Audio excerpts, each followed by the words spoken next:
Alright, today I'm going to give you guys a detailed look at this Green Goblin figure from No Way Home by SHF. There's the box, there's no window opening, and here's the back. It shows a couple of poses, so let's get into it. Alright, so here we have Green Goblin outside the packaging, and let's go for accessories first. Of course, we have the glider right there, and then has a long blade for the forearm, and then comes with a bunch of hands,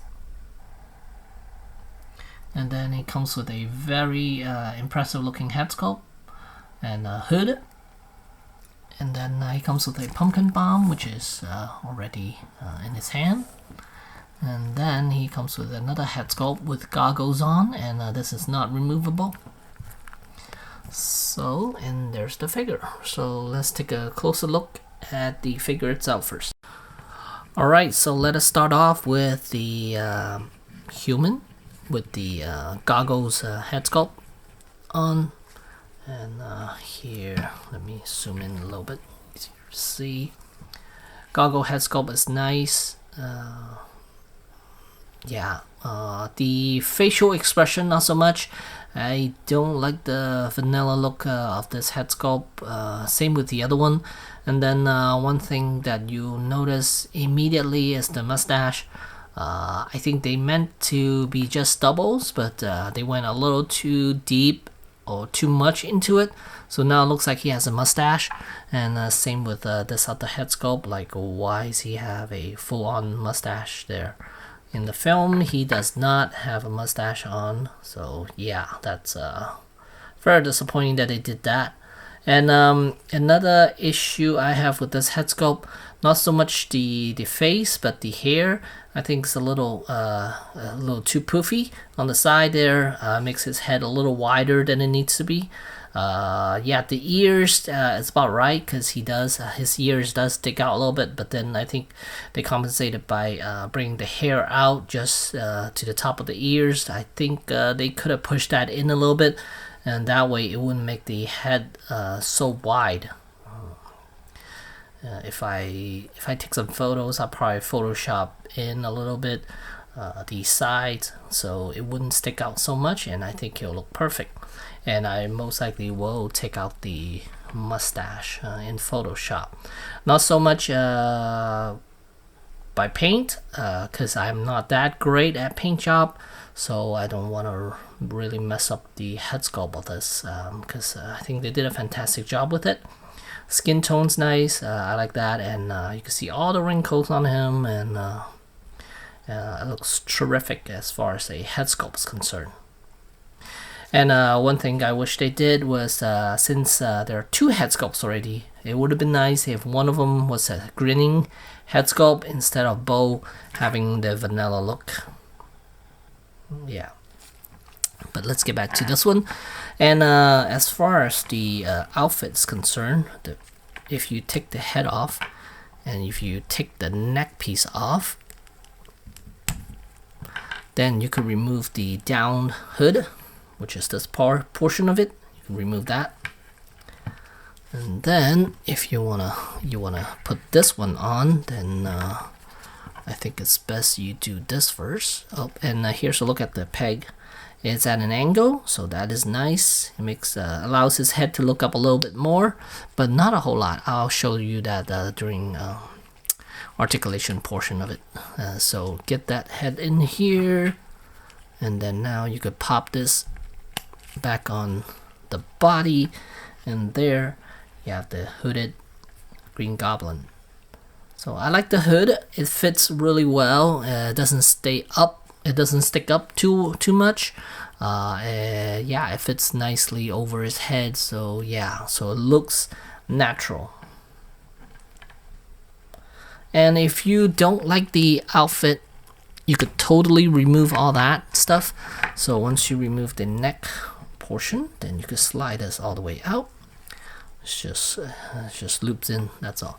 So if you want to get a good look at the outfit he has on, so let me take this head off and put in the other. Pop the other head on and pop that onto the body. Oops. So there's Green Goblin without the outfit on. So let's get a good look at the outfit. So it has a metallic green to it, and you can see there are cracks here and there, like it's been through a little bit of wear and tear, which is awesome. And here's the gauntlet right here. Here are the I think these are missiles, and then you could remove that and pop in the 2 long blades, the ones he used to stab Peter Parker with, the Tobey Maguire Peter Parker with. So there's the long blades. So I'm gonna put that. It's held on with friction. It's pretty tight for the most part. This one, the original one, not so much. I mean, but it will stay on if you don't really mess with it. It will stay on properly. And then you can see the strap. It's been cut into 2 pieces because you want that range of motion here. I like that. I don't mind. They separate the shoulder strap. That's completely fine to me. There's the belt. It's not a free-floating piece. It is glued down, so it would have been nice if it was a free-floating piece, because I think it does hinder articulation a little bit around the hips. So since I'm at it, might as well go for articulation. Head, you can see full range, really good range motion, because you have taken off the outfit. If you left the purple shirt on, then his range will be a little limited. So here's how far up you can look and how far down. So wow, yeah, really good range. And then as far as the shoulder pad's concerned, it's on a hinge joint and is pegged on here. And this one is a ball hinge joint. Well, hinge joint in the shoulder, and then it's a ball peg into the chest.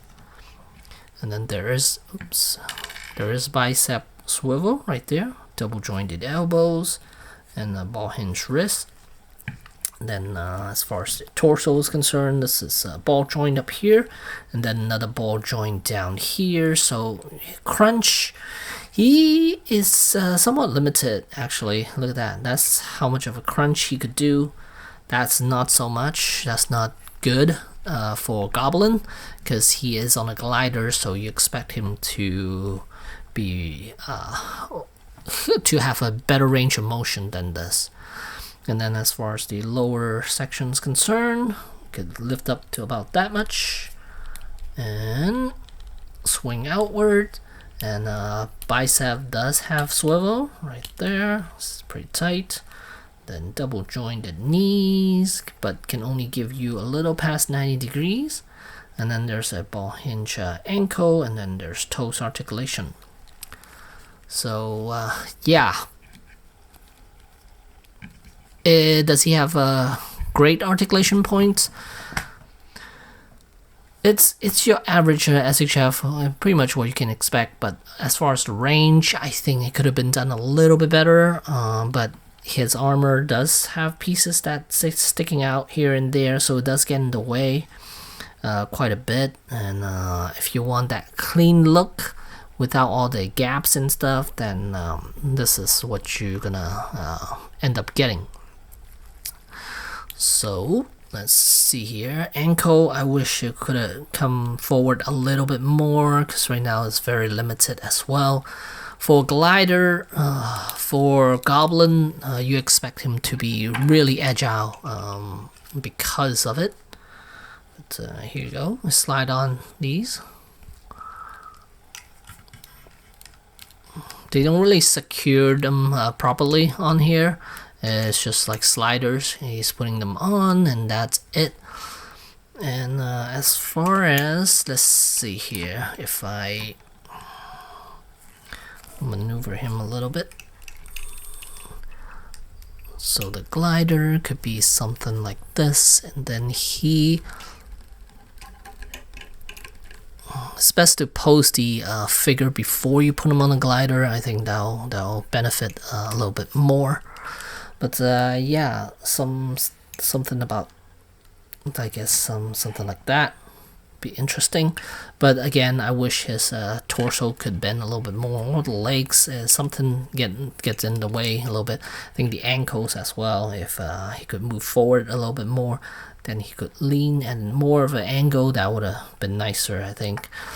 But yeah, overall, I'm a little disappointed with the range of motion for SHF, because you expect SHF to be really articulated as far as figure is concerned.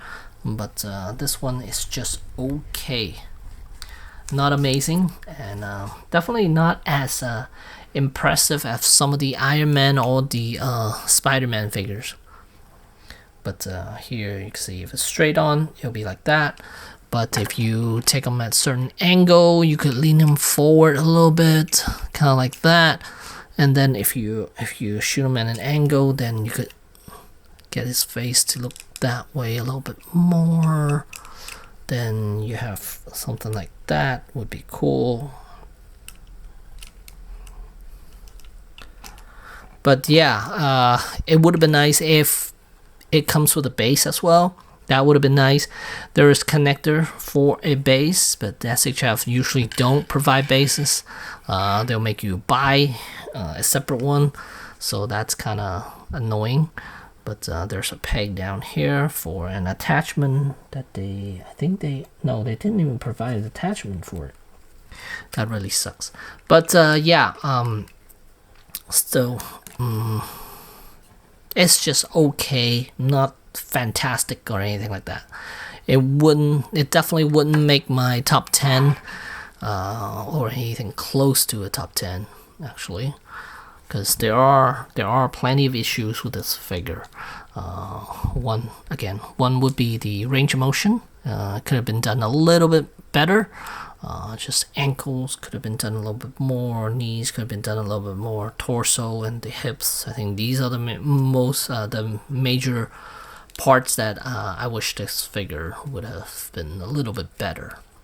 Because I think as far as the torso is concerned, I think the SHF, I think the Marvel Legends is going to be quite good as far as the range of motion for the abdominal section. I'm not sure yet, but hopefully it will be. And then head sculpt wise, I think the Marvel Legends has a grinning head sculpt, so that's cool for Goblin. That's something we really want. For this character, I could use AI and give him a smile or something, but it's not the same. It would have been nice if the figure comes with that head sculpt instead of having me to do some Photoshop work. But yeah, head sculpt is nice though. Likeness I think is really good to Duvall. What is this? William Duvall. I think they did a really good job with it, but again, wish they have different expression instead of this vanilla look on his face on both head sculpts. And let me do a comparison. Alright, and here's a height comparison between the two. You can see they are very similar in height. Yeah, actually, if you're counting the top of the hair, Goblin's a little bit taller, but they are very close together, as far as the height is concerned. And if you're looking for exact measurement, he is about 6 inches in height, and that's how tall he is. And here's a side-by-side comparison between the Pocket World and the SHF. The paint job is definitely different. They're both got that metallic green to it, but the shade of green is completely different. Yeah, so there. And so it's kind of, yeah, it wouldn't be a good fit for you to pop this head onto that SHF body. Oh shoot, I don't want to take the neck out. 1 second. But if you really want to see what it looks like with the Goblin mask on, then here you go. It does not fit. It looks too bulky for this mask here. Yeah, and the color is completely different, so it doesn't fit him at all. Yeah, it does look too thin for this wide body here. So that's that. Put the regular head sculpt back on. And I believe this figure is going to set you back about 130 something. I think I paid about 135 for it. I'm trying to put the head sculpt back into the other one, pocket world one. But yeah, as far as the quality of the figure, it's nice. I like it, but overall, I'm a little disappointed with it because of the articulation. It's just I was expecting a little bit more from this figure, because I was hoping he would have better range of motion, so he would look really cool while on the glider. Because yeah, you would want this body to be more hunched over and stuff like that on the glider. But yeah, in reality, he's not going to give you that much more than any other figures out there. So hopefully the hopefully the Marvel Legends one will give you better range of motion. But as far as right now, this is decent, but not amazing either. So yeah. So there you have it. There's the Green Goblin with the glider from Figuarts. Thanks for watching.